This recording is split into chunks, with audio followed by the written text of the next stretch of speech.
तो फ्रेंड, जो स्टोरी आज मैं आपके लिए लेकर आई हूँ वो रियल घटना पर आधारित है। क्या आप भूत प्रेत पर यकीन करते हैं? क्या आप भूत प्रेत के अस्तित्व को मानते हैं?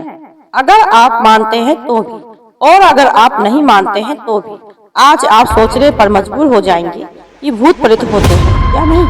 तो फ्रेंड, जो कहानी आज मैं आपके लिए लेकर आई हूँ, इस कहानी का जिक्र था एक बुक में। तो मैंने सोचा कि क्यों ना ये कहानी आप लोगों के साथ में शेयर की जाए। इस कहानी में जिस एक्टर का जिक्र था वो एक्टर थे पुराने जमाने के अशोक कुमार जी। ये घटना घटित होने से पहले वो भी भूत प्रेत को नहीं माना करते थे, लेकिन एक बार उनके साथ में एक ऐसी घटना घटित हुई जिस घटना के घटित होने के बाद वो भूत प्रेत पर विश्वास करने लगे, क्योंकि शायद ये सब कुछ उन्होंने अपनी आंखों से देख लिया था।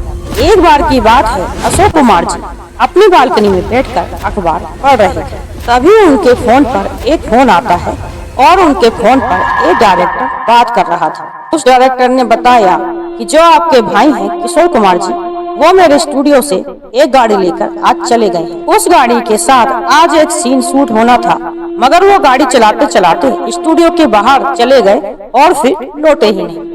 तभी अशोक कुमार जी ने कहा, आपको कहीं उसकी पेमेंट तो नहीं करनी है? उसने कहा कि हाँ, कुछ रुपए बकाया है। तभी अशोक कुमार जी ने कहा, तभी उसने ऐसा किया है, मगर तुम बिल्कुल भी फिक्र मत करो, जब आज रात को वो आएगा तो मैं उससे बात करूँगा। फिर अशोक कुमार जी ने किशोर दा जी को अपने पास बुलाया।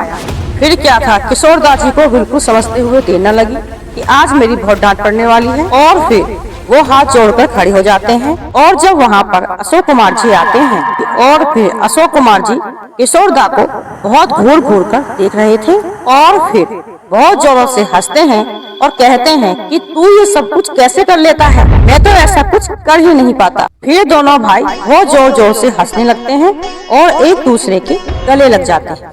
रात होने को थी और अशोक कुमार जी की आदत थी खाना खाने के बाद 9 बजे वो अपने बच्चों को खंडाला वाले मकान में लेकर जाते थे और उस धीमी धीमी रोशनी में वो अपने बच्चों को ढेर सारी कहानियां सुनाया करते थे और किशोर कुमार जी हारमोनियम बजाकर उनका साथ दिया करते थे। उसी रात अशोक कुमार जी ने कहा कि अब जो घटना वो सुनाने जा रहे हैं ये बिल्कुल सच्ची है और उन्हीं के साथ में घटित हुई है। ये घटना है 1948 दादा मुनीम के पास, यानी कि अशोक कुमार जी के पास एक गेस्ट हाउस हुआ करता था। वो रात को सोए हुए थे कि अचानक से उन्हें कुछ आवाजें सुनाई दी। जब वो गेट खोलकर बाहर गए तो उन्होंने देखा कि उनके गेस्ट हाउस के बाहर एक गाड़ी खड़ी हुई है और उस गाड़ी की पीछे वाली सीट पर एक औरत बैठी हुई है, जो कि अपने ड्राइवर से बहस कर रही है कि गाड़ी यहाँ कैसे खराब हुई और क्यों खराब हुई। तभी अशोक कुमार जी ने बीच में दलील देते हुए कहा कि गाड़ी का इंजन खराब हो गया होगा और गाड़ी बीच में रुक गई होगी। आप मेरे साथ गेस्ट हाउस में चलिए और गाड़ी सही होने का इंतजार करिए, और गाड़ी जैसे ही सही हो जाएगी फिर आप चली जाना। ऐसा ही हुआ। वो औरत अशोक कुमार जी के साथ उनके गेस्ट हाउस में चली जाती है। अशोक कुमार जी और वो औरत बातें करने लगते हैं, लेकिन अशोक कुमार जी के लिए उस औरत से बातें करते करते ऐसा लग रहा था कि ये औरत कोई नॉर्मल नहीं है। उसके बात करने का तरीका, उसके हाथ, उसके पैर और उसके हंसने का अंदाज उन्हें बहुत अटपटा सा लग रहा था। उन्हें लग रहा था कि एक नॉर्मल औरत में जो बात होती है वो इस औरत में मुझे नजर नहीं आ रही है। कुछ तो ऐसा है जो इनके अंदर औरों से अलग है। फिर थोड़ी देर बाद ड्राइवर आया और आकर उस औरत से कहने लगा कि गाड़ी सही होने का नाम नहीं ले रही है और उसमें क्या कमी है मुझे समझ नहीं आ रही है। तभी अशोक कुमार जी ने कहा, इसमें कोई घबराने की बात नहीं है, आज आप फार्म हाउस में रुक जाइए, सुबह होते ही चले जाना, फिर आप गाड़ी सही करवा सकते हैं और सुबह आपको कोई ना कोई मैकेनिक मिल ही जाएगा और आप लोग गाड़ी सही करवा लेना। लेकिन उस औरत ने कहा कि नहीं भाई नहीं, मैं किसी पराये मर्द के साथ पूरी रात इस गेस्ट हाउस में नहीं रुकूंगी। ये सुनकर अशोक कुमार जी को मन ही मन बहुत गुस्सा आया। वो सोच रहे थे, पता नहीं ये औरत मेरे बारे में क्या सोच रही है। यहाँ तो वही बात हुई, करो भला करो बुरा। वो औरत ड्राइवर के साथ में बाहर चली गई। अशोक कुमार जी ने रोका दिया। क्योंकि उनके मन में चल रहा था ये औरत ना जाने मुझे क्या क्या समझ रही है, जा रही है तो जाए। अब अशोक कुमार जी ने भी अपने कमरे के दरवाजे बंद कर दिए और अंदर अपने कमरे में जाकर लेट गए।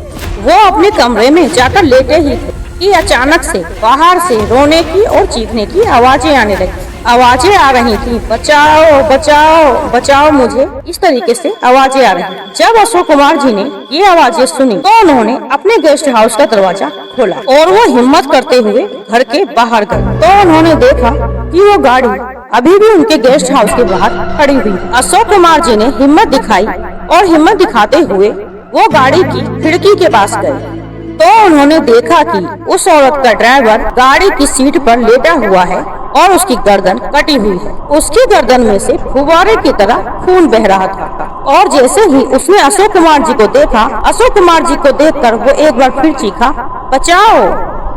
अशोक कुमार जी ने जैसे ही ये सब कुछ देखा तो देखते ही उनके होश उड़ गए और वो औरत वहाँ कहीं नजर नहीं आ रही थी। वो जल्दी से अपने गेस्ट हाउस के अंदर गए और गेस्ट हाउस के अंदर जाकर जल्दी से उन्होंने अपना दरवाजा बंद कर लिया और जाकर अपना पसीना पोंछा। अंदर ही अंदर अशोक कुमार जी बहुत घबराए हुए थे और बार बार पानी पी रहे थे और सुबह होने का इंतजार कर रहे थे और वो रात कटने का नाम ही नहीं ले रही। ना जाने वो रात अशोक कुमार जी के लिए कितनी लंबी लग रही थी। अब जैसे तैसे करके सुबह हो चुकी थी और सुबह होते ही अशोक कुमार जी ने अपना दरवाजा खोला। दरवाजा खोलते ही गेस्ट हाउस के अंदर एक नौकर दाखिल हुआ। अशोक कुमार जी ने जैसे ही उस नौकर को देखा और देखते ही कहा कि बाहर एक गाड़ी खड़ी हुई है और गाड़ी के अंदर एक लाश पड़ी हुई है। तभी नौकर ने अपना सर खुजलाते हुए कहा कि साहब, बाहर कोई गाड़ी खड़ी हुई नहीं है। तभी अशोक कुमार जी ने कहा, कैसे नहीं खड़ी है? उन्होंने अपने नौकर का हाथ पकड़ा और खींचकर गाड़ी के पास ले जाने और कहा, वो देखो उधर एक गाड़ी खड़ी हुई है और उसमें एक आदमी की लाश पड़ी हुई है। नौकर ने अशोक कुमार जी से कहा, साहब उधर तो देखिए, उधर कोई गाड़ी खड़ी हुई नहीं है और ना ही उसमें कोई लाश। अशोक कुमार जी ने जैसे ही देखा वो देखकर चौंक गए, यहाँ तो कोई गाड़ी नहीं है। मगर अशोक कुमार जी को बिल्कुल भी यकीन नहीं हुआ कि अभी तो यह गाड़ी खड़ी हुई थी, अचानक से गायब कैसे हो गई। वो पहुंचे पुलिस स्टेशन और वहां जाकर उन्होंने पुलिस इंस्पेक्टर को सारी घटना बताई। तभी इंस्पेक्टर ने अशोक कुमार जी के लिए बताया, ये घटना 14 साल पहले की है। आपके ही फार्म हाउस के सामने एक औरत ने एक आदमी की गला काट कर हत्या कर दी।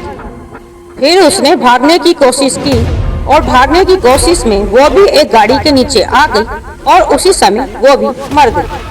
तभी से ये घटनाएं यहाँ पर घटित होती ही रहती है और तभी से ये आत्माएं कभी कभार लोगों को नजर आती ही रहती है और खास तौर पे ये आत्माएं उन्हें ज्यादा नजर आती हैं जो इस इलाके में नए होते हैं। फिर इंस्पेक्टर ने अशोक कुमार जी से कहा कि आप तो भगवान का शुक्र अदा कीजिए, उस आत्मा ने आपसे कुछ कहा नहीं, वरना वो आत्मा ना जाने कितने लोगों के साथ गलत कर चुकी है। अब जैसे ही अशोक कुमार जी ने ये बात सुनी तो सुनते ही जैसे उनके शरीर का तो खून ही सूख गया। अब उन्हें लग रहा था कि वो जिन लोगों से कल मिले वो भूत थे। वैसे तो अशोक कुमार जी अपने फार्म हाउस पर रुकने के लिए आए, मगर उन्हें जैसे ही पता चला कि कल वो जिन लोगों से मिले थे वो इंसान नहीं बल्कि भूत थे, तो उन्होंने जल्दी जल्दी अपना सामान समेटा और अपनी गाड़ी में बैठकर वहाँ से भाग निकले। उस रोड पर, उस जगह पर ऐसी घटनाएं घटित होती ही रहती। जैसे उस जगह से कोई जाता था तो उसे लगता था कि मेरे पीछे कोई चल रहा है, जैसे किसी के चलने की आहट, और वहाँ पर लगे हुए झूले खुद ही चलते रहते थे, खुद ही झूलते रहते थे। अब अशोक कुमार जी अपने घर पहुँच गए, मगर पहुँचने के बाद वो ये सोच रहे, जब वो आत्मा इतने लोगों के साथ गलत कर चुकी है, बुरा कर चुकी, तो उस आत्मा ने आखिर मुझे क्यों छोड़ा, मेरे साथ कुछ गलत क्यों नहीं किया। फिर अशोक कुमार जी के दिमाग में एक फिल्म बनाने का आइडिया आया। उस फिल्म का नाम है महल, जिसमें 16 साल की मधुबाला ने एक रहस्यमयी आत्मा का किरदार निभाया है। महल फिल्म की कहानी इसी रियल घटना पर आधारित है। तो फ्रेंड, कैसी लगी आपको हमारी आज की स्टोरी? अगर आपको स्टोरी थोड़ी सी पसंद आई हो तो कमेंट जरूर करना और मुझे ये जरूर बताना कि आपने महल फिल्म देखी है या नहीं, और अगर देखी है तो आपको कैसी लगी। और मैं बबली मिश्रा लेती हूँ अब आपसे इजाजत, मिलते हैं अगली वीडियो में। जब तक के लिए राम राम, राधे राधे।